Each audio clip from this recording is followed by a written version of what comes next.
کم ځای کې د دوی زوړ ثقافت چې دی د هغې مکمل اکټیویټیز چې دی هغه دلته موجود ده. یو ښار چې دی دې ته په پښتو کې ویلی کېږي. دا وخت کې په اسمان کې چې دی د دې په حواله باندې مومنټس کېږي دلته کې.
مختلف خلک راغلي دي دلته کې موجوده قطران چې دي هغه د دې ورځ په مناسبت باندې دلته کې چې کوم اکټیویټیز دي په قطار کې دا ټول ایونټ دی تاسو زموږ په سکرین باندې دا وخت ګورئ.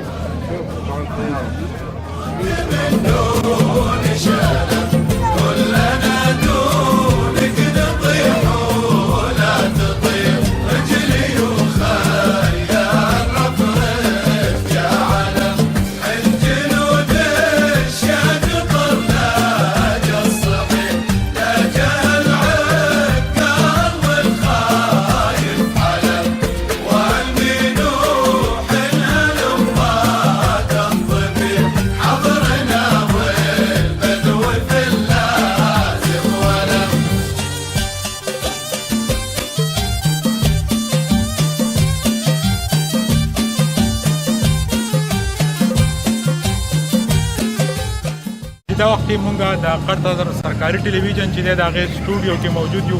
سټیلایټ ګاډی د دوی د هغه وخت چې دی هغه هم دلته کې موجود دی. دا وخت د قطر سرکاري ټلویزیون چې دی برای راست چې دی هغه کوریج کوي. دا تاسو ګورئ زموږ په سکرین باندې د قطر سرکاري ټلویزیون سټوډیو چې دی دا مونږ موجود یو هلته.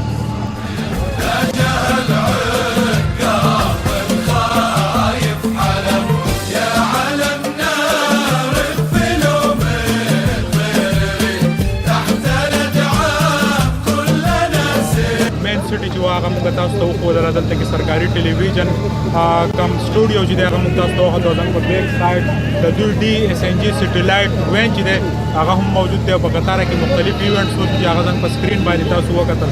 ضرورت د دې خبرې دی چې قطر ته راشئ د دې د رنګارنګ کم خوندونه چې د هغې نه تاسو هم خوندونه واخلئ. د پاکستانو لپاره ویزا فری ده، اکسس چې دی هغه فری دی. خو دلته کې د قطر د قانون چې کوم دی هغه امپلیمنټ کوئ او د دې د قوانینو احترام کوئ. زه د کیمرامین حضرت حسین سره سهیل باچا دا وخت د قطر نه ستاسو نه اجازه غواړم. د الله په امان.